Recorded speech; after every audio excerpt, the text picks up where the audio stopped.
ਜਿਵੇਂ ਡਾਕਟਰ ਸਾਹਿਬ ਤੁਸੀਂ ਮਤਲਬ ਇਹ ਜਿਹੜੀ ਸਿਚੁਏਸ਼ਨ ਆ, ਮਤਲਬ ਇਹ ਸਾਰੀ ਦੱਸੀ ਆ ਆਰਗੇਨਾਈਜੇਸ਼ਨ ਤੇ ਸਿੱਖ ਐਕਟਿਵਿਜ਼ਮ ਦੇ ਹਵਾਲੇ ਦੇ ਨਾਲ। ਤੇ ਹੁਣ ਜਦੋਂ ਮਤਲਬ ਇਹ ਜਿਹੜੇ ਚੈਲੰਜਸ ਨੇ, ਤੇ ਮਤਲਬ ਚੈਲੰਜਸ ਵੀ ਆ, ਓਪਰਚੁਨਿਟੀ ਦੀ ਵਿੰਡੋ ਵੀ ਆ, ਤਾਂ ਇਹਦੇ ਵਿੱਚ ਅਸੀਂ ਦੇਖ ਰਹੇ ਹਾਂ ਕਿ ਪੰਜਾਬ ਤੋਂ ਬਾਹਰ ਜੇ ਕਹਿਣਾ ਹੋਵੇ ਭਾਰਤ ਦੇ ਪ੍ਰਭਾਵ ਵਾਲਾ ਜਿਹੜਾ ਖਿੱਤਾ ਆ, ਉਸ ਤੋਂ ਬਾਹਰ ਜਿਹੜਾ ਨਾਰਥ ਅਮਰੀਕਾ ਆ, ਉਹਨੂੰ ਕਲੈਕਟਿਵਲੀ ਜੇ ਦੇਖੀਏ ਤਾਂ ਕੈਨੇਡਾ ਤੇ ਅਮਰੀਕਾ, ਇਹਨਾਂ ਦੋਨਾਂ ਮੁਲਕਾਂ ਦੇ ਵਿੱਚ ਸਿੱਖਾਂ ਦੀ ਆਬਾਦੀ ਪੱਖੋਂ ਵੀ ਸਿੱਖ ਇੱਕ ਪ੍ਰਭਾਵਸ਼ਾਲੀ ਗਿਣਤੀ ਰੱਖਦੇ ਆ, ਤੇ ਨਾਲ ਹੀ ਸਰਮਾਏ ਪੱਖੋਂ ਵੀ ਜੇ ਅਸੀਂ ਕਹਿਣਾ ਹੋਵੇ ਤਾਂ ਸਿੱਖ ਇੱਥੇ ਜਿਹੜੇ ਆ ਮਤਲਬ ਇੱਕ ਪ੍ਰਭਾਵਸ਼ਾਲੀ ਥਾਂ ਰੱਖਦੇ ਆ। ਤੇ ਉਹਦੇ ਵਿੱਚ ਜਿਹੜੀ ਇੱਕ ਕੋਈ ਵੀ ਜਿਹੜੀ ਸਟਰਗਲ ਹੁੰਦੀ ਆ ਉਹਦੇ, ਕਿਉਂਕਿ ਇਹ ਗੱਲ ਆਮ ਆਪਾਂ ਸੁਣਦੇ ਰਹੇ ਆ ਕਿ ਜਿਹੜਾ ਬਾਹਮਣ ਆ ਉਹ ਅੱਜ ਤੋਂ 50-100 ਸਾਲ ਦੀ ਅੱਗੇ ਦੀ ਸੋਚਦਾ ਆ, ਤੇ ਸਿੱਖਾਂ ਬਾਰੇ ਇਹ ਗੱਲ ਆਮ ਮਤਲਬ ਬੋਲਚਾਲ ਦਾ ਹਿੱਸਾ ਰਹੀ ਕਿ ਸਿੱਖ ਉਦੋਂ ਸੋਚਦੇ ਜਦੋਂ ਪਾਣੀ ਸਿਰ ਤੋਂ ਲੰਘ ਜਾਂਦਾ ਹੈ, ਜਦੋਂ ਗੱਲ ਵਾਪਰ ਜਾਂਦੀ ਆ। ਤਾਂ ਅੱਜ ਦਾ ਜਿਹੜੇ ਸਾਡੇ ਹਾਲਾਤ ਨੇ, ਜਿਹਦੇ ਵਿੱਚ ਅਸੀਂ ਕਹਿ ਸਕਦੇ ਹਾਂ ਕਿ ਸਾਡੇ ਕੋਲ ਰਿਸੋਰਸਿਸ ਨਾਰਥ ਅਮਰੀਕਾ ਦੇ ਵਿੱਚ ਹੈਗੇ ਆ, ਸਟਰੈਂਥ ਵੀ ਹੈਗੀ ਆ, ਤਾਂ ਇੱਥੇ ਜਿਹੜੀਆਂ ਆਰਗੇਨਾਈਜੇਸ਼ਨਸ ਨੇ ਉਹਨਾਂ ਦੇ ਵਿੱਚ ਕੋਈ ਇਸ ਤਰੀਕੇ ਮਤਲਬ ਉਹਨਾਂ ਨੂੰ ਕਿਹੜੀ ਸਟ੍ਰੈਟਜੀ ਇੱਦਾਂ ਦੀ ਯੂਜ਼ ਕਰਨੀ ਚਾਹੀਦੀ ਆ ਕਿ ਜਿਹਦੇ ਨਾਲ ਜਿਹੜਾ ਸਿੱਖ ਸੰਘਰਸ਼ ਦਾ ਆਉਣ ਵਾਲਾ ਸਮਾਂ ਤੇ ਦੁਨੀਆ ਜਿੱਧਰ ਨੂੰ ਤਬਦੀਲ ਹੋ ਰਹੀ ਆ, ਕਿ ਉਹਦੇ ਲਈ ਸਿੱਖ ਆਪਣੀ ਮੂਵਮੈਂਟ ਦਾ ਜਿਹੜਾ ਫਿਊਚਰ ਆ ਉਹਨੂੰ ਸਟ੍ਰੈਟੇਜਾਈਜ਼ ਕਰ ਸਕਣ, ਆਰਗੇਨਾਈਜੇਸ਼ਨਸ ਕੋਈ ਕਲੈਕਟਿਵ ਜਿਹੜੀ ਅਪਰੋਚ ਆ ਉਹ ਬਿਲਡ ਕਰ ਸਕਣ। ਤਾਂ ਤੁਹਾਨੂੰ ਲੱਗਦਾ ਕਿ ਇਹਦੇ ਲਈ ਉਪਰਾਲੇ ਹੋ ਰਹੇ ਨੇ, ਜਾਂ ਤੁਹਾਨੂੰ ਲੱਗਦਾ ਕਿ ਇਹੋ ਜਿਹੇ ਵੈਕਿਊਮ ਆ ਤੇ ਇਹਦੇ ਲਈ ਇਹ ਉਪਰਾਲੇ ਜਿਹੜੇ ਆ ਉਹ ਕਰਨੇ ਚਾਹੀਦੇ ਆ? ਦੇਖੋ, ਪਹਿਲਾਂ ਤਾਂ ਜੇ ਅਸੀਂ ਸਿੱਖ ਪ੍ਰੈਜ਼ੈਂਸ ਖਾਸ ਤੌਰ ਤੇ 5 ਆਈਜ਼ ਕੰਟਰੀਜ਼ ਦੇ ਵਿੱਚ ਦੇਖੀਏ, ਤੁਸੀਂ ਅਮਰੀਕਾ ਕੈਨੇਡਾ ਦਾ ਜ਼ਿਕਰ ਕੀਤਾ, ਮਿਲੀਅਨ ਸਿੱਖ ਲਗਭਗ ਇੱਥੇ ਨੇ, ਕੋਈ ਰਜਿਸਟਰਡ ਹੁੰਦਾ ਜਾਂ ਨਹੀਂ ਹੁੰਦਾ, ਮਿਲੀਅਨ ਹੀ ਲਗਭਗ ਯੂਕੇ 'ਚ ਨੇ। ਔਰ ਆਸਟ੍ਰੇਲੀਆ ਦੇ ਸਿੰਘ ਵੀ ਕੱਲ ਮੈਨੂੰ ਦੱਸ ਰਹੇ ਸੀ ਕਿ ਜੂਨ ਦੇ ਪਹਿਲੇ ਹਫ਼ਤੇ ਉਹਨਾਂ ਦੀ ਸੈਂਸਸ ਉੱਤੇ ਸ਼ੁਰੂ ਹੋਣ ਜਾ ਰਹੀ ਹੈ, ਔਰ ਬੜੀ ਤੇਜ਼ੀ ਨਾਲ ਸਿੱਖ ਪੋਪੂਲੇਸ਼ਨ 'ਚ ਵਾਧਾ ਹੋਇਆ। ਉਹਨਾਂ ਦਾ ਅੰਦਾਜ਼ਾ ਹੈ ਕਿ ਜੇ ਠੀਕ ਕਾਲਮ ਜਾਂ ਦੂਜੇ ਭਰੇ ਗਏ ਤਾਂ 7 ਲੱਖ ਤੋਂ ਲੈ ਕੇ 10 ਲੱਖ ਤੱਕ ਸਿੱਖਾਂ ਦੀ ਹੋਂਦ ਆਸਟ੍ਰੇਲੀਆ 'ਚ ਵੀ ਹੋਏਗੀ। ਸੋ ਇਹ ਜੇ ਤੁਸੀਂ ਡਾਇਸਪੋਰਾ ਕਮਿਊਨਿਟੀਜ਼ ਦੇ ਐਂਗਲ ਤੋਂ ਦੇਖੋ ਇਹ ਬਹੁਤ ਵੱਡਾ ਨੰਬਰ ਹੈ, ਔਰ ਇਹਦੇ 'ਚ ਵੀ ਕੋਈ ਸ਼ੱਕ ਨਹੀਂ ਹੈ ਕਿ ਵੀ ਠੀਕ ਹੈ ਕੈਨੇਡਾ ਦੇ ਹਵਾਲੇ ਨਾਲ ਜਾਂ ਈਵਨ ਅਮਰੀਕਾ 'ਚ ਵੀ ਥੋੜਾ ਬਹੁਤ, ਕਿਉਂਕਿ ਇਮੀਗ੍ਰੇਸ਼ਨ ਰਿਫਾਰਮ ਦੇ ਨਾਂ ਤੇ ਜੋ ਚੱਲ ਰਿਹਾ, ਕਈ ਵਾਰੀ ਸਾਈਡ ਖਬਰਾਂ ਵੀ ਨੇ, ਕ੍ਰਿਮੀਨਲ ਐਲੀਮੈਂਟ ਵੀ ਜਿਹੜਾ ਹੈ ਉਹ ਬੜੇ ਬ੍ਰਾਂਡ ਤਰੀਕੇ ਦੇ ਨਾਲ ਇੰਡੀਅਨ ਏਜੰਸੀਆਂ ਨੇ ਜਿਹੜਾ ਉਹ ਕੈਨੇਡਾ ਦੇ ਵਿੱਚ ਵਾੜਿਆ। ਉਹ ਜਦੋਂ ਅਸੀਂ ਦੇਖਦੇ ਹਾਂ ਜੀ 17 ਨੌਜਵਾਨ ਫੜੇ ਗਏ, 16 ਉਹਨਾਂ 'ਚੋਂ ਸਿੱਖ ਨੇ, ਤੇ ਉੱਥੇ ਬੈਠਾ ਹੁਣ ਆ ਪਿਛਲੇ ਕੱਲ ਤੁਹਾਡੀ ਗਲੋਬਲ ਟਾਈਮਸ ਦੀ ਖਬਰ ਸੀ ਕਿ ਇੱਕ ਜਿਹੜਾ ਪੁਲਿਸ ਆਫੀਸਰ ਨੇ ਟੈਸਟੀਫਾਈ ਕੀਤਾ ਐਪਸਫੋਰਡ ਦੇ, ਉਹ ਐਡਮਿੰਟਨ ਸ਼ਾਇਦ ਕੇਸ ਹੈ, ਪਰ ਐਪਸਫੋਰਡ ਦੇ ਹਵਾਲੇ ਨਾਲ ਕਿ ਲਾਰੈਂਸ ਬਿਸ਼ਨੋਈ ਦੀ ਉਹਨਾਂ ਨੂੰ ਚਿੱਠੀ ਆਈ ਕਿ ਸਾਡੇ ਕੋਲ ਅਸੀਂ ਤੁਹਾਨੂੰ ਫੱਕੀਆਂ ਉਡਾ ਦੇਵਾਂਗੇ, ਜਦੋਂ ਚਾਹੀਏ ਅਸੀਂ ਜਿੱਥੇ ਚਾਹੀਏ ਸ਼ੂਟਿੰਗ ਕਰ ਸਕਦੇ ਹਾਂ, ਸਾਡੇ ਕੋਲ 1000 ਸ਼ੂਟਰ ਹੈ। ਸੋ ਮੈਂ ਇਹ ਕਹਿਣਾ ਚਾਹੁੰਦਾ ਵੀ ਜਿੱਥੇ ਅਸੀਂ ਇਹ ਦੇਖਦੇ ਹਾਂ ਕਿ ਡਾਇਸਪੋਰਾ ਦੀ ਪ੍ਰੈਜ਼ੈਂਸ ਸਾਡਾ as a soft power positively ਇਹਨਾਂ ਸੋਸਾਇਟੀ ਦੇ ਵਿੱਚ ਆਪਣੀ ਥਾਂ ਬਣਾਉਣਾ, ਉਸ ਇਮੇਜ ਚੋਂ ਅਸੀਂ ਕੱਲ ਨੂੰ ਪੰਜਾਬ, ਇੰਡੀਅਨ ਆਕੂਪਾਈਡ ਪੰਜਾਬ ਲਈ ਕੋਈ ਕੰਸੈਸ਼ਨ ਕੱਢ ਸਕੀਏ, ਉਹਨੂੰ ਸਾਡੇ ਦੁਸ਼ਮਣ ਨੇ ਕਾਊਂਟਰ ਕਰਨ ਦੇ ਲਈ ਇਹ ਸਾਰੀ ਜਿਹੜੀ ਗੈਂਗਸਟਰ ਵਾਰਫੇਅਰ ਹੈ, ਜਾਂ ਜਿਹੜਾ ਇਹਨਾਂ ਲੋਕਾਂ ਦੀ ਕਿਨੇ ਕਲੀਅਰੈਂਸ ਕੀਤੀ, ਪੁਲਿਸ ਰਿਪੋਰਟਸ ਕਿਨੇ ਕਲੀਅਰ ਕੀਤੀਆਂ, ਕਿਨੇ ਇਹਨਾਂ ਨੂੰ ਕੈਨੇਡਾ 'ਚ ਡੱਬ ਕੀਤਾ, ਔਰ ਲਾਰੈਂਸ ਬਿਸ਼ਨੋਈ ਨੂੰ ਕਿਉਂ ਜਿਹੜਾ ਸਾਬਰਮਤੀ ਜੇਲ੍ਹ ਗੁਜਰਾਤ ਦੇ ਵਿੱਚ ਅੰਡਰ ਦਾ ਸੇਫ ਪ੍ਰੋਟੈਕਸ਼ਨ ਰੱਖਿਆ ਹੋਇਆ ਹੈ। ਔਰ ਕੈਨੇਡਾ ਦੀ ਆਪਣੀ ਇਨਵੈਸਟੀਗੇਸ਼ਨ ਨੇ ਪੁਆਇੰਟ ਆਊਟ ਕੀਤਾ ਸੀ ਕਿ ਅਮਿਤ ਸ਼ਾਹ ਹੈਡ ਕਰਦਾ ਹੈ ਇਹ ਸਾਰੇ ਮੂਵ ਨੂੰ। ਸੋ ਇਹਨੂੰ ਵੀ ਸਾਨੂੰ ਦੇਖਣਾ ਹੋਏਗਾ ਵੀ ਸਾਡੀ ਜਿਹੜੀ ਇੱਥੇ ਵੀ ਸਰਵਾਈਵਲ ਦੀ ਲੜਾਈ ਹੈ। ਇੱਕ ਪਾਸੇ ਇਮੀਗ੍ਰੇਸ਼ਨ ਰਿਫਾਰਮ ਦੇ ਥੱਲੇ ਅਮਰੀਕਾ 'ਚ ਬਹੁਤ ਵੱਡਾ ਚੈਲੰਜ ਹੋਇਆ ਜਦੋਂ ਕਿ ਗ੍ਰੀਨ ਕਾਰਡ ਜਿਹੜਾ ਇਹ ਕੰਡੀਸ਼ਨ ਬਣ ਗਿਆ ਕਿ ਵੀ ਜਿਹਦੇ ਥੱਲੇ ਤੁਸੀਂ ਟਰੱਕ ਫੈਡਰਲ ਉਹਨੂੰ ਬਣਾ ਕੇ ਲਾਇਸੈਂਸ ਲੈ ਸਕਦੇ ਹੋ, ਬਹੁਤ ਸਾਰੇ ਇਹਦੇ ਨਾਲ ਪ੍ਰਭਾਵਿਤ ਹੋਏ ਨੇ। ਉੱਥੇ ਕੈਨੇਡਾ ਔਰ California America to some extent Indiana, ਉਹ ਗੈਂਗਸਟਰਸ ਦੀ ਬਦਨਾਮੀ ਵੀ ਸਾਡੇ ਨਾਲ ਜੁੜੀ ਹੋਈ ਹੈ। ਸੋ ਇਸ ਸਭ ਦੇ ਬਾਵਜੂਦ ਮੈਂ ਸਮਝਦਾ ਵੀ ਗੁਰੂ ਦੀ ਰਹਿਮਤ ਦੇ ਨਾਲ ਜਿਹੜੀ ਸਾਨੂੰ ਗੁਰਦੁਆਰਿਆਂ ਦੀ ਇੰਸਟੀਟਿਊਸ਼ਨ ਸਤਿਗੁਰੂ ਨੇ ਬਖਸ਼ੀ, ਧਰਮਸਾਲ ਤੋਂ ਸ਼ੁਰੂ ਹੋ ਕੇ ਅਸੀਂ ਗੁਰਦੁਆਰੇ ਤੱਕ ਪਹੁੰਚੇ, ਇਹ ਵੀ ਠੀਕ ਹੈ ਕਿ ਇੱਕ ਹੱਦ ਤੱਕ ਕੁਝ ਪਰਸੈਂਟੇਜ ਸਾਡੇ ਗੁਰਦੁਆਰਿਆਂ ਦੀ ਲੀਡਰਸ਼ਿਪ ਵੀ ਕੰਪਰੋਮਾਈਜ਼ਡ ਹੈ। ਜਦੋਂ ਅਸੀਂ ਲਫ਼ਜ਼ ਕੰਪਰੋਮਾਈਜ਼ ਕਹਿੰਦੇ ਹਾਂ ਉਹਨਾਂ 'ਚ ਬਹੁਤ ਸਾਰੇ ਜਿਹੜੇ ਪਿੱਛੇ ਆਉਣਾ ਜਾਣਾ ਵੀ ਰੱਖਣਾ ਚਾਹੁੰਦੇ ਨੇ, ਐਮਬੈਸੀਆਂ ਕੌਂਸਲੇਟਾਂ ਦੀ ਜਿਹੜੀ ਹੈ ਇੰਟਰਫੀਅਰੈਂਸ ਵੀ ਹੈ, ਉਹਨਾਂ ਦੀ ਕੋਸ਼ਿਸ਼ ਵੀ ਹੁੰਦੀ ਹੈ ਵੀ ਗੁਰਦੁਆਰਿਆਂ ਦੇ ਵਿੱਚ ਲੈਸ ਐਂਡ ਲੈਸ ਐਕਟੀਵਿਟੀ ਐਸੀ ਹੋਏ। ਉਹ ਸਮਝਦੇ ਨੇ ਵੀ ਗੁਰਦੁਆਰਿਆਂ ਨੂੰ ਤੁਸੀਂ ਇੱਕ ਜਿਹੜਾ ਪੂਜਾ ਸਥਲ ਦੇ ਤੌਰ ਦੇ ਉੱਤੇ ਹੀ ਉਹਨਾਂ ਦਾ ਰੋਲ ਰਹਿ ਜਾਏ। ਸੋ ਉਹਦੇ ਲਈ ਟਕਰਾਅ ਵੀ ਹੁੰਦੇ ਨੇ ਗੁਰਦੁਆਰਿਆਂ 'ਚ, ਜਿਹਨੂੰ ਫਿਰ ਇੰਡੀਅਨ ਮੀਡੀਆ ਨੈਗੇਟਿਵਿਟੀ ਦੇ ਵਿੱਚ ਸਾਨੂੰ ਜਿਹੜਾ ਉਹ ਲੜਾਈ ਝਗੜੇ ਵਾਲੇ ਔਰ ਕ੍ਰਿਮੀਨਲ ਇਹ ਸਾਬਤ ਕਰਨ ਦੀ ਕੋਸ਼ਿਸ਼ ਕਰਦਾ ਹੈ। ਸੋ ਮਲਟੀਪਲ ਚੈਲੰਜਸ ਸਾਡੇ ਸਾਹਮਣੇ ਦਰਪੇਸ਼ ਨੇ। ਹਾਂ, ਹੁਣ ਗੱਲ ਅਸੀਂ ਆਪਣੇ ਨੈਟਵਰਕ ਦੀ ਕਰੀਏ। ਅਸੀਂ ਇਹ ਦੇਖਦੇ ਹਾਂ ਵੀ ਸਾਡੇ ਦੁਸ਼ਮਣ ਨੂੰ ਇਸ ਗੱਲ ਦਾ ਅੰਦਾਜ਼ਾ ਸੀ ਕਿ ਜੂਨ 84 ਤੋਂ ਬਾਅਦ ਜਿਹੜੀ ਇਫੈਕਟਿਵ ਲੀਡਰਸ਼ਿਪ ਡਾਇਸਪੋਰਾ 'ਚ ਖੜੀ ਹੋਏਗੀ ਉਹ ਅਮਰੀਕਾ ਕੈਨੇਡਾ 'ਚ ਹੋਏਗੀ। ਪਹਿਲਾ ਇੱਥੇ ਮੈਡੀਸਨ ਸਕੁਅਰ ਗਾਰਡਨ ਬਹੁਤ ਵੱਡਾ ਮੁਕਾਮ ਹੈ ਜਿੱਥੇ ਜਾ ਕੇ ਹੁਣ ਸਾਡੀ ਸਿੱਖ ਡੇ ਪੈਰੇਡ ਐਂਡ ਹੁੰਦੀ ਹੈ। ਇਸ ਥਾਂ ਤੇ ਸਪੇਸ ਲੈਣਾ ਵੀ ਉਹਨਾਂ ਜ਼ਮਾਨਿਆਂ 'ਚ ਵੀ ਲੱਖ ਡਾਲਰ ਦੇ ਨੇੜੇ ਸੀ। ਔਰ ਪਹਿਲੀ ਜਿਹੜੀ ਵੱਡੀ ਕਨਵੈਨਸ਼ਨ 85 'ਚ ਕਿ ਸਿੱਖਾਂ ਨੇ ਕੀ ਕਰਨਾ ਉਹ ਮੈਡੀਸਨ ਸਕੁਅਰ 'ਚ ਹੋਈ ਔਰ ਉਹਦੇ 'ਚ ਵਰਲਡ ਸਿੱਖ ਆਰਗੇਨਾਈਜੇਸ਼ਨ ਹੋਣ ਦੇ ਵਿੱਚ ਆਈ। ਲੇਕਿਨ ਉਸ ਦੇ ਪ੍ਰੈਜ਼ੀਡੈਂਟ ਦੇ ਤੌਰ ਤੇ general Bhullar, Jaswant Singh Bhullar major general ਸੀ ਸ਼ਾਇਦ, ਜਿਹੜਾ ਬਾਅਦ 'ਚ ਇੱਕ ਕੰਪਰੋਮਾਈਜ਼ਡ ਸੱਜਣ ਨਿਕਲਿਆ ਔਰ ਉਹਦੀ ਟੀਮ ਦੇ ਵੀ ਜਿਹੜੇ ਦੂਸਰੇ ਬੰਦੇ ਸੀ ਉਹ ਵੀ ਕੰਪਰੋਮਾਈਜ਼ਡ ਹੀ ਨਿਕਲੇ। ਸੋ ਕਹਿਣ ਦਾ ਮਤਲਬ ਇਹ ਹੈ ਕਿ ਵੀ ਜਿਹੜੀ ਲੀਡਰਸ਼ਿਪ ਦਾ ਰੋਲ ਪਹਿਲੀ ਸਟੇਜ ਤੇ, ਹਾਲਾਂਕਿ ਅੱਜ ਮੈਂ ਦੇਖਦਾ ਤੁਹਾਡੇ ਵਰਲਡ ਸਿੱਖ ਆਰਗੇਨਾਈਜੇਸ਼ਨ ਕੈਨੇਡਾ ਦੇ ਵਿੱਚ ਬਹੁਤ ਭਲੇ ਨੌਜਵਾਨ ਬੜੇ ਸੁਚਾਰੂ ਢੰਗ ਨਾਲ ਕੈਨੇਡਾ 'ਚ ਕਿਸੇ ਹੱਦ ਤੱਕ ਇਸ ਆਰਗੇਨਾਈਜੇਸ਼ਨ ਨੂੰ ਅਜੀਤ ਸਿੰਘ ਸਹੋਤਾ ਜਿਹੜੇ ਆਟਵਾ ਦੇ ਵਿੱਚ ਆਫਿਸ ਰਨ ਕਰਦੇ ਸੀ WSO ਦਾ, ਹੁਣ ਤਾਂ ਉਹ ਵੀ ਟੋਰਾਂਟੋ ਮੂਵ ਕੀਤੇ ਨੇ। ਔਰ ਅੱਜ ਮੈਂ ਦੇਖਦਾ ਕਿ ਵੀ ਬਿਲਕੁਲ ਜਿਹੜੇ ਯੰਗਸਟਰ ਜਿਹੜੇ ਫੁੱਲ ਆਫ ਜ਼ੀਲ ਨੇ, ਖਾਲਿਸਤਾਨ ਦੀ ਆਈਡੀਓਲੋਜੀ ਨਾਲ ਕਮਿਟਡ ਨੇ, ਕਿਉਂਕਿ ਵਰਲਡ ਸਿੱਖ ਆਰਗੇਨਾਈਜੇਸ਼ਨ ਪਹਿਲੀ ਆਰਗੇਨਾਈਜੇਸ਼ਨ ਸੀ ਜਿਹੜੀ ਵੱਡੀ ਵੀ ਸੀ ਲੇਕਿਨ ਉਹਨਾਂ ਨੇ ਆਪਣੇ ਕਨਸਟੀਟਿਊਸ਼ਨ ਦੇ ਵਿੱਚ ਖਾਲਿਸਤਾਨ ਦੀ ਪ੍ਰਾਪਤੀ ਦੇ ਲਈ ਪੀਸਫੁਲ UN ਚਾਰਟਰ ਦੇ ਥੱਲੇ ਰਹਿੰਦੇ ਸੰਘਰਸ਼ ਦੀ ਗੱਲ ਪਾਈ ਹੋਈ ਸੀ। ਫਿਰ ਅਸੀਂ ਦੇਖਦੇ ਹਾਂ ਸਫਰ ਉਹਨਾਂ ਨੂੰ ਜਿਹੜੇ ਚੈਲੰਜ ਸੀ ISYF international Sikh youth federation, ਜਿਹਦੀਆਂ ਗਲੋਬਲ ਬ੍ਰਾਂਚੇਸ UK ਦੇ ਵਿੱਚ, ਆਸਟ੍ਰੇਲੀਆ, ਨਿਊਜ਼ੀਲੈਂਡ, ਕੈਨੇਡਾ, ਕਿਉਂਕਿ ਉਸ ਦੌਰ ਦੇ ਵਿੱਚ ਮੈਂ ਵੀ ਅਮਰੀਕਾ 'ਚ ਆ ਗਿਆ ਸੀ ਔਰ ਕਿਉਂਕਿ WSO ਔਰ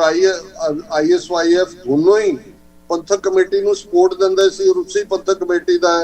ਮੈਂ ਐਜ਼ ਏ ਸਪੋਕਸਪਰਸਨ ਸੇਵਾ ਮੈਨੂੰ ਮਿਲੀ ਸੀ। ਸੋ ਮੈਂ ਇਹਨਾਂ ਦੋਨਾਂ ਦੇ ਵਿੱਚ ਕੋਆਰਡੀਨੇਟ ਵੀ ਕੀਤਾ, ਆਪਸ ਦੇ ਵਿੱਚ ਸਾਂਝਾਂ ਵੀ, ਦੂਰੀਆਂ ਵੀ, ਉਸ ਸਭ ਦਾ ਮੈਂ ਚਸ਼ਮਦੀਦ ਵੀ ਹਾਂ। ਔਰ ਮੈਂ ਇਹ ਸਮਝਦਾ ਵੀ ਵਕਤ ਪਾ ਕੇ ਹੌਲੀ ਹੌਲੀ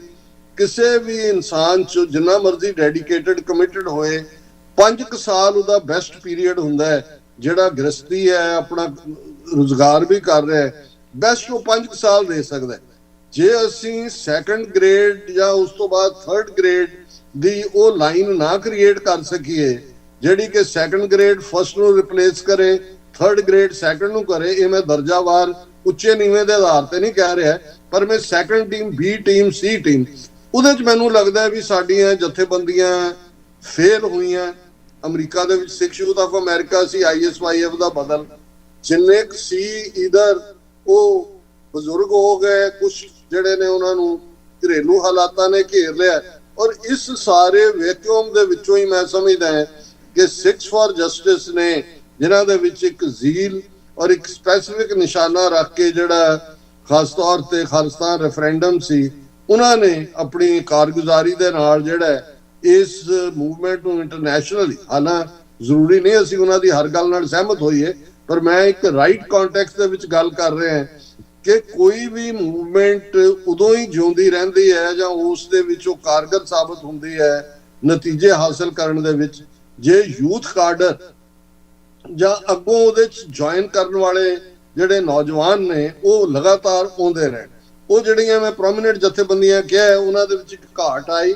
ਵਕਤੀ ਤੌਰ ਦੇ ਉੱਤੇ, ਭਾਵੇਂ ਉਹਨਾਂ ਨੇ ਬਹੁਤ ਚੰਗਾ ਕੰਮ ਕੀਤਾ ਸੀ। ਸੋ ਹੁਣ ਦੇ ਕੰਟੈਕਸਟ ਦੇ ਵਿੱਚ ਮੈਂ ਸਮਝਦਾ ਵੀ ਜਿਵੇਂ 2015 ਦੇ ਸਰਬੱਤ ਖਾਲਸਾ 'ਚੋਂ ਵਰਲਡ ਸਿੱਖ ਪਾਰਲੀਮੈਂਟ ਦਾ ਕਨਸੈਪਟ ਆਇਆ, ਬੜੀ ਕਾਮਯਾਬੀ ਨਾਲ ਵਰਲਡ ਸਿੱਖ ਪਾਰਲੀਮੈਂਟ ਨੇ ਆਪਣੇ ਸੈਸ਼ਨ ਥਾਂ ਕੀਤੇ ਨੇ, ਪਰ ਮੈਨੂੰ ਇਸ ਗੱਲ ਦਾ ਥੋੜਾ ਬਹੁਤ ਕਿਤੇ ਨਾ ਕਿਤੇ ਹਿਰਖ ਵੀ ਹੈ ਕਿ ਈਵਨ ਜਿਹੜਾ ਸਾਡਾ ਮਕਸਦ ਸੀ ਕਿ ਵਰਲਡ ਸਿੱਖ ਪਾਰਲੀਮੈਂਟ ਦੇ ਥੱਲੇ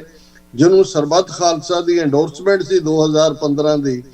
ਕਿ ਅਸੀਂ ਇੱਕ ਨੈਟਵਰਕ ਜਿਹਦੇ ਥੱਲੇ ਅੱਡ-ਅੱਡ ਸ਼ੋਬਿਆਂ ਦੇ ਵਿੱਚ ਧਾਰਮਿਕ, ਸਮਾਜਿਕ, ਆਰਥਿਕ, ਸਿਆਸੀ ਲੀਡਰਸ਼ਿਪ ਜਿਹੜੀ ਹੈ ਫਿਊਚਰ ਦੀ ਉਹ ਖੜੀ ਹੋ ਸਕੇ, ਉਹ ਜਿਹੜੀ ਹੈ ਉਹਦੇ 'ਚ ਅਸੀਂ ਕਾਮਯਾਬ ਹਾਲ ਦੀ ਘੜੀ ਨਹੀਂ ਹੋਏ। ਬਾਕੀ ਜਿਵੇਂ ਮੈਂ ਕਿਹਾ ਕਿ ਵੀ ਅੱਡ-ਅੱਡ ਲੈਵਲ ਦੇ ਉੱਤੇ ਕੰਮ ਹੋ ਰਿਹਾ। ਜਿਵੇਂ ਬੀਤੇ ਕੱਲ ਅਸੀਂ ਜ਼ਿਕਰ ਕੀਤਾ ਕੁਲਦੀਪ ਸਿੰਘ ਟਲੀਡੋ, ਜਿਹੜੇ ਕਿਸੇ ਜ਼ਮਾਨੇ 'ਚ ਓਹਾਇਓ ਬੇਸ ਸੀ, ਅੱਜ ਕੱਲ ਉਹ ਜਿਹੜਾ ਉਹ ਫਲੋਰੀਡਾ ਦੇ ਵਿੱਚ ਸਨ। ਸੋ ਇੱਕ ਪਾਸੇ ਨੌਜਵਾਨਾਂ ਨੂੰ ਸੰਭਾਲਣ ਦੇ ਵਿੱਚ ਖਾਸ ਤੌਰ ਤੇ ਸਿੱਖੀ ਔਰ ਪੋਲੀਟੀਕਲ ਰਾਈਟਸ ਵੱਲ ਇਹ 70s ਦੇ ਵਿੱਚ ਜਿਨ੍ਹਾਂ ਦਾ ਯਤਨ ਸੀ, ਜਿਨ੍ਹਾਂ ਸਰਦਾਰ ਕੁਲਦੀਪ ਸਿੰਘ ਟਲੀਡੋ, ਡਾਕਟਰ ਗੁਰਬਖਸ਼ ਸਿੰਘ ਗਿੱਲ ਜਿਹੜੇ ਡੀਨ ਸੀ ਪੰਜਾਬ ਐਗਰੀਕਲਚਰ ਯੂਨੀਵਰਸਿਟੀ ਲੁਧਿਆਣਾ ਦੇ, ਇੱਥੇ ਸਰਦਾਰ ਉਜਾਗਰ ਸਿੰਘ ਸਨ ਨਿਊ ਜਰਸੀ ਦੇ ਵਿੱਚ। ਸੋ ਉਸ ਲੈਵਲ ਦੇ ਉੱਤੇ ਜਦੋਂ ਉਦੋਂ ਵੀ ਬਹੁਤਿਆਂ ਨੂੰ ਲੱਗਦਾ ਸੀ ਕਿ ਭਾਈ ਇੱਥੇ ਤਾਂ ਅਸੀਂ ਦੇਖ ਰਹੇ ਹਾਂ ਵੀ ਅਸੀਂ ਚਰਚ ਖਰੀਦ ਕੇ ਗੁਰਦੁਆਰੇ ਬਣਾ ਰਹੇ ਹਾਂ, ਹਾਲਾਤ ਸਾਡੇ ਘਰਾਂ ਦੇ ਹੋ ਰਹੇ ਨੇ ਵੀ ਕੱਲ ਨੂੰ ਇਹ ਸਾਡੇ ਗੁਰਦੁਆਰੇ ਜਿਹੜੇ ਨੇ ਉਹ ਵੀ ਵਿਕ ਜਾਣੇ ਨੇ, ਕਿਉਂਕਿ ਉੱਥੇ ਬਹਿਣ ਵਾਲਾ ਕੋਈ ਨਹੀਂ ਹੋਣਾ। ਪਰ ਅੱਜ ਤੁਸੀਂ ਜਿਹੜਾ ਉਹ ਕੋਸਟ ਟੂ ਕੋਸਟ ਦੇਖੋ, ਦੁਨੀਆ ਭਰ ਦੇ ਵਿੱਚ ਅਸੀਂ ਸਾਡੇ ਗੁਰਦੁਆਰਿਆਂ ਦੇ ਵਿੱਚ ਪੰਜਾਬੀ ਸਕੂਲ, ਗੁਰਮੁਖੀ ਕਲਾਸਾਂ, ਆਨਲਾਈਨ ਕਿੰਨਾ ਕੁਛ ਜਿਹੜਾ ਉਹ ਚੱਲ ਰਿਹਾ। ਸੋ ਮੈਨੂੰ ਇਹ ਲੱਗਦਾ ਕਿ ਵੀ ਇਸ ਦੇ ਵਿੱਚ ਅਸੀਂ ਹੋਰ ਇਨਵੈਸਟ ਕਰਨ ਦੀ ਲੋੜ ਹੈ, ਜਿਹਦੇ ਤਾਂ ਕਿ ਅਸੀਂ ਜਿਹੜੇ ਬਰਡਿੰਗ ਯੰਗ ਮੈਨ ਨੇ, ਔਰ ਮੈਂ ਇੱਥੋਂ ਦੀ ਕੈਂਪ ਮੂਵਮੈਂਟ ਦੇ ਨਾਲ ਵੀ ਜਿੰਨਾ ਕਿ 90s ਤੋਂ ਜੁੜਿਆ, ਉਹਦੇ 'ਚ ਮੈਂ ਦੇਖਿਆ ਕਿ ਵੀ ਇੱਥੋਂ ਦੇ ਬੱਚੇ ਬੱਚੀਆਂ 'ਚ ਭਾਵੇਂ ਇਹ ਠੀਕ ਹੈ ਕਿ ਇੱਕ ਪੰਜਾਬ ਦੀ ਮਿੱਟੀ ਦੀ ਖਸਲਤ ਹੈ ਜਿਹੜੀ ਜ਼ਾਹਰ ਹੈ, ਇੱਥੇ ਜੰਮੇ ਪੜੇ ਸਾਡੇ ਬੱਚੇ ਬੱਚੀਆਂ every inch American, Canadian, Australian ਜਾਂ ਬ੍ਰਿਟਿਸ਼ ਨੇ, ਉਹ ਮਿੱਟੀ ਦੀ ਖਸਲਤ ਤਾਂ ਉਹਨਾਂ 'ਚ ਨਹੀਂ ਹੈ। ਪਰ ਇੱਥੇ ਰਿਲੇਟਿਵਲੀ ਕਲਚਰ ਦੀ ਇਮਾਨਦਾਰੀ, ਅੱਗੇ ਵਧਣ ਦਾ chance, good education, rational thinking. So ਮੈਂ ਸਮਝਦਾ ਵੀ ਪੰਜਾਬ ਦੇ ਵਿੱਚ ਰੈਜ਼ਿਲੀਅੰਸ ਹੈ, ਉੱਥੇ ਖੜੇ ਨੇ, ਉਹਨਾਂ ਨੇ ਖੜੇ ਰਹਿਣਾ, ਲੜਨਾ ਵੀ ਹੈ, ਉਹਨਾਂ ਨੇ ਭਿੜਨਾ ਵੀ ਹੈ, ਪਾਸੇ ਵੀ ਹੋਣਾ, ਫਿਰ ਵਿਚਾਲੇ ਹੋਣਾ। ਤੇ ਬਾਹਰਲਿਆਂ ਦਾ intellect, political lobby, financial support ਜਿਹੜੀ ਹੈ ਇਹ ਅਲਟੀਮੇਟਲੀ ਸਾਡੇ ਨਿਸ਼ਾਨੇ ਨੂੰ ਕਾਫੀ ਕਰੀਬ ਲਿਆ ਰਹੀ ਹੈ। ਸੋ ਮੈਂ ਇਸ ਹੋਪਫੁਲ ਨੋਟ ਦੇ ਉੱਤੇ ਹੀ ਜਿਹੜਾ ਇਸ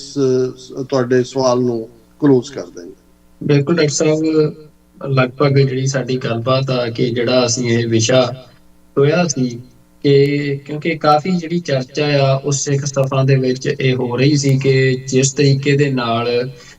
ਕੈਨੇਡੀਅਨ ਗਵਰਨਮੈਂਟ ਦਾ ਬਿਹੇਵੀਅਰ ਆ, ਤੇ ਜਿਵੇਂ ਸਿੱਖ ਜਿਹੜੀ ਖਾਸ ਤੌਰ ਤੇ ਸਿੱਖ ਕੰਸਰਨ ਨੇ ਉਹ ਸਾਈਡਲਾਈਨ ਹੋ ਰਹੇ ਆ। ਪਰ ਇਹ ਜਿਹੜੇ ਸਾਰੇ ਸਵਾਲ ਨੇ ਇਸ ਸਿਚੁਏਸ਼ਨ ਦੇ ਹਵਾਲੇ ਨਾਲ, ਤੇ ਜਿਹੜੀਆਂ ਸਿੱਖ ਇਸ ਟਾਈਮ ਸਿਚੁਏਸ਼ਨਸ ਆਰਗੇਨਾਈਜੇਸ਼ਨਲ ਕੈਪੈਸਿਟੀਜ਼ ਦੇ ਹਵਾਲੇ ਦੇ ਨਾਲ ਜੋ ਤੁਸੀਂ ਬੜੇ ਬਖੂਬ ਜਵਾਬ ਦਿੱਤੇ ਨੇ। ਤੇ ਮੈਨੂੰ ਲੱਗਦਾ ਕਿ ਜਿਹੜੀ ਇਹ ਗੱਲਬਾਤ ਆ ਕਿ ਜਦੋਂ ਅਸੀਂ ਜੂਨ ਦੇ ਮਹੀਨੇ ਦੀ ਜਿਹੜੀ ਯਾਦਗਾਰ ਆ ਉਹਨੂੰ ਸ਼ੁਰੂ ਕਰਨ ਜਾ ਰਹੇ ਹਾਂ, ਤਾਂ ਉਸ ਤੋਂ ਪਹਿਲਾਂ ਇਹ ਜਿਹੜਾ ਸਾਡਾ ਅਗਲਾ ਭਵਿੱਖ ਕੀ ਹੋਵੇ, ਇਹੋ ਜਿਹੀ ਜਿਹੜੀ ਨੀਤੀ ਆ ਉਹ ਖਾਲਸਾ ਪੰਥ ਨੂੰ ਅਡੋਪਟ ਕਰਨੀ ਚਾਹੀਦੀ ਆ। ਤੇ ਤੁਹਾਡਾ ਜਿਹੜਾ ਤਜਰਬਾ ਆ ਸਾਰੇ ਸੰਘਰਸ਼ ਦਾ, ਤੁਸੀਂ ਉਹਦੇ ਵਿੱਚੋਂ ਇਹ ਨਿਚੋੜ ਜਿਹੜਾ ਦਿੱਤਾ ਆ। ਤੇ ਆਸ ਕਰਦੇ ਆ ਕਿ ਜਿਹੜੀਆਂ ਸਿੱਖ ਸੰਗਤਾਂ, ਸਿੱਖ ਐਕਟਿਵਿਸਟ, ਸਿੱਖ ਨੌਜਵਾਨ ਇਸ ਸ਼ੋਅ ਨੂੰ ਸੁਣ ਰਹੇ ਹੋਣਗੇ ਕਿ ਉਹ ਇਹ ਜ਼ਰੂਰ ਇਸ ਗੱਲ ਵੱਲ ਧਿਆਨ ਦੇਣਗੇ ਕਿ ਜਿਹੜਾ ਇਹ ਸਮਾਂ ਆ ਅਗਲਾ ਉਹ ਬੜਾ ਅਹਿਮ ਆ, ਕਿ ਜਿਹਦੇ ਵਿੱਚ ਗੱਲ ਉਹੀ ਹੁੰਦੀ ਆ ਕਿ ਜਿਵੇਂ ਪਹਿਲਾਂ ਵੀ ਇਹ ਗੱਲ TV 84 ਦੇ ਰਾਹੀਂ ਡਾਕਟਰ ਸਾਹਿਬ ਦੱਸਦੇ ਰਹੇ ਆ ਕਿ ਇਹ ਅਸੀਂ ਉਹ ਨਾ ਹੋਵੇ ਕਿ ਜਿਹੜੀ ਕਿਸ਼ਤੀ ਆ ਉਹਨੂੰ ਦੁਬਾਰਾ ਮਿਸ ਕਰ ਦਈਏ। ਤਾਂ ਇਹ ਆ ਕਿ ਇਸ ਵਾਰ ਜਿਹੜੀ ਤਿਆਰੀ ਆ, ਮਤਲਬ ਜੰਗ ਲੜਨ ਤੋਂ ਪਹਿਲਾਂ ਤਿਆਰੀ ਕੀਤੀ ਜਾਂਦੀ ਆ ਤੇ ਮੈਦਾਨ ਦੇ ਵਿੱਚ ਜਾ ਕੇ ਫਿਰ ਤਿਆਰੀ ਨਹੀਂ ਹੁੰਦੀ। ਤਾਂ ਇਹ ਸਮਾਂ ਜਿਹੜਾ ਆ ਉਹਦੇ ਲਈ ਬੜਾ ਅਹਿਮ ਆ ਕਿ ਜਿਹੜੀਆਂ ਸਾਡੀਆਂ ਆਰਗੇਨਾਈਜੇਸ਼ਨਸ ਨੇ ਉਹ ਇੰਸਟੀਚਿਊਟਸ ਨੂੰ ਬਿਲਡ ਕਰਨ, ਆਪਣੀਆਂ ਇੰਸਟੀਟਿਊਸ਼ਨਲ ਕੈਪੈਸਿਟੀਜ਼ ਨੂੰ ਬਿਲਡ ਕਰਨ, ਤੇ ਜਿਹੜੀ ਸਟੇਟ ਕਰਾਫਟ ਆ ਤੇ ਜਿਹੜੀ ਆਰਟ ਆਫ ਪੋਲਿਟਿਕਸ ਆ ਉਹ ਸਾਡੇ ਨੌਜਵਾਨ ਸਿੱਖਣ, ਤਾਂ ਕਿ ਦੁਨੀਆ ਦੇ ਇਸ ਬਦਲ ਰਹੇ ਜਿਹੜੇ ਆਰਡਰ ਦੇ ਵਿੱਚ, ਜਿਹੜਾ ਨਵਾਂ ਵਰਲਡ ਆਰਡਰ ਆ ਰਿਹਾ ਉਹਦੇ ਵਿੱਚ ਸਿੱਖ ਆਪਣੀ ਬਣਦੀ ਜਿਹੜੀ ਥਾਂ ਆ ਉਹ ਦੁਨੀਆ ਦੇ ਵਿੱਚ ਹਾਸਲ ਕਰ ਸਕਣ। ਤੇ ਅੱਜ ਦੇ ਪ੍ਰੋਗਰਾਮ ਦੇ ਵਿੱਚ ਡਾਕਟਰ ਸਾਹਿਬ ਫਿਲਹਾਲ ਇੰਨਾ ਹੀ। ਤੇ ਸਾਨੂੰ ਦੇਖ ਰਹੇ ਦੁਨੀਆ ਭਰ ਦੇ ਸਾਰੇ ਦਰਸ਼ਕਾਂ ਦਾ ਵੀ ਅਸੀਂ ਧੰਨਵਾਦ ਕਰਦੇ ਹਾਂ ਤੇ ਬੇਨਤੀ ਕਰਦੇ ਹਾਂ ਕਿ TV 84 ਹੱਕ ਸੱਚ ਦੀ ਆਵਾਜ਼ ਤੁਹਾਡੀ ਸਪੋਰਟ ਦੇ ਨਾਲ ਹੀ ਸਰਕਾਰਾਂ ਦੀਆਂ ਪਾਬੰਦੀਆਂ ਦੇ ਬਾਵਜੂਦ ਜਿਹੜਾ ਆ ਲਗਾਤਾਰ ਤੁਹਾਡੀ ਸੇਵਾ ਦੇ ਵਿੱਚ ਗੱਲਬਾਤ ਲੈ ਕੇ ਪੇਸ਼ ਹੋ ਰਿਹਾ ਆ। ਤੇ ਤੁਸੀਂ ਆਪਣੀ ਸਪੋਰਟ ਇਸੇ ਤਰੀਕੇ ਲਗਾਤਾਰ ਜਾਰੀ ਰੱਖੋ ਤੇ TV 84 ਦੇ ਜਿਹੜੇ ਪਲੇਟਫਾਰਮਸ ਨੇ ਐਪਸ ਨੇ TV84 ਦੀਆਂ, ਉਹਨਾਂ ਨੂੰ ਆਪਣੇ ਮੋਬਾਈਲਸ ਦੇ ਵਿੱਚ ਡਾਊਨਲੋਡ ਕਰੋ। YouTube ਦੇ ਚੈਨਲ ਨੇ, Facebook ਤੇ ਪੇਜ, ਇੰਸਟਾਗ੍ਰਾਮ ਤੇ ਉਹਨਾਂ ਨੂੰ ਸਬਸਕ੍ਰਾਈਬ ਕਰੋ। ਤੇ ਜਿਹੜੀਆਂ ਡੋਨੇਸ਼ਨਸ ਨੇ ਉਹ ਤੁਸੀਂ TV84 ਦੀ ਵੈਬਸਾਈਟ tv84.com ਤੇ ਜਾ ਕੇ ਤੁਸੀਂ ਉੱਥੇ ਡੋਨੇਟ ਦਾ ਬਟਨ ਆ, ਉੱਥੇ ਜਾ ਕੇ ਤੁਸੀਂ ਡੋਨੇਸ਼ਨਸ ਦੇ ਸਕਦੇ ਹੋ ਆਪਣੇ ਕਾਰਡਸ ਦੇ ਰਾਹੀਂ। ਤੇ ਇਸ ਤੋਂ ਇਲਾਵਾ ਤੁਸੀਂ ਜਿਹੜਾ YouTube ਦੇ ਉੱਤੇ ਜਿਹੜੀ ਸਾਡੀ ਮੈਂਬਰਸ਼ਿਪ ਆ TV84 USA ਦਾ ਜਿਹੜਾ ਪੇਜ ਆ, ਕਿਉਂਕਿ TV84 ਜਿਹੜਾ ਅਫੀਸ਼ੀਅਲ ਆ ਉਹਦੇ ਤੇ ਰੈਸਟ੍ਰਿਕਸ਼ਨਸ ਲਾਈਆਂ ਗਈਆਂ ਨੇ ਮੋਨੇਟਾਈਜੇਸ਼ਨ ਦੇ ਉੱਤੇ, ਤੇ TV84 USA ਦਾ ਜਿਹੜਾ YouTube ਚੈਨਲ ਆ ਉਹਦੇ ਤੇ ਜਾ ਕੇ ਤੁਸੀਂ ਮੈਂਬਰਸ਼ਿਪ ਜਿਹੜੀ ਆ ਬਾਏ ਵੀ ਕਰ ਸਕਦੇ ਹੋ। ਤੇ ਇਸ ਤੋਂ ਇਲਾਵਾ ਤੁਸੀਂ ਜਿਹੜੇ ਆਪਣੇ ਚੈੱਕ ਨੇ, ਜੇ ਤੁਸੀਂ ਉਹ ਭੇਜਣੇ ਚਾਹੁੰਦੇ ਹੋ ਤਾਂ TV84 ਦਾ ਜਿਹੜਾ ਐਡਰੈਸ ਆ ਨਿਊਯਾਰਕ ਬੇਸਡ, ਉੱਥੇ ਤੁਸੀਂ ਆਪਣੇ ਚੈੱਕ ਵੀ ਭੇਜ ਸਕਦੇ ਹੋ। ਤੇ ਆਸ ਕਰਦੇ ਹਾਂ ਕਿ ਲਗਾਤਾਰ ਤੁਸੀਂ ਇਸੇ ਤਰੀਕੇ ਦੇ ਨਾਲ TV84 ਦੇ ਨਾਲ ਜੁੜੇ ਰਹੋਗੇ। ਤੇ ਡਾਕਟਰ ਸਾਹਿਬ ਤੁਹਾਡਾ ਇੱਕ ਵਾਰ ਫੇਰ ਤੋਂ ਬਹੁਤ ਧੰਨਵਾਦ ਅੱਜ ਇਸ ਗੱਲਬਾਤ ਦੇ ਵਿੱਚ ਸ਼ਾਮਲ ਹੋਣ ਦੇ ਲਈ ਜੀ। ਵਾਹਿਗੁਰੂ ਜੀ ਕਾ ਖਾਲਸਾ, ਵਾਹਿਗੁਰੂ ਜੀ ਕੀ ਫਤਿਹ।